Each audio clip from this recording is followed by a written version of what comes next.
Hello everyone. Today we talk about how to fix the app of Prime Video. We go to settings. Then we click on apps. After that you will search the app Prime Video and we click. Then you will on for stop. After that you will go to storage. Then we click on clear cache.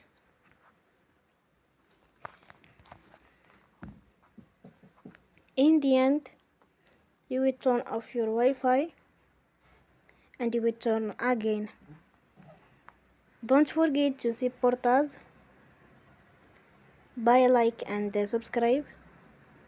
See you next time and thank you for watching.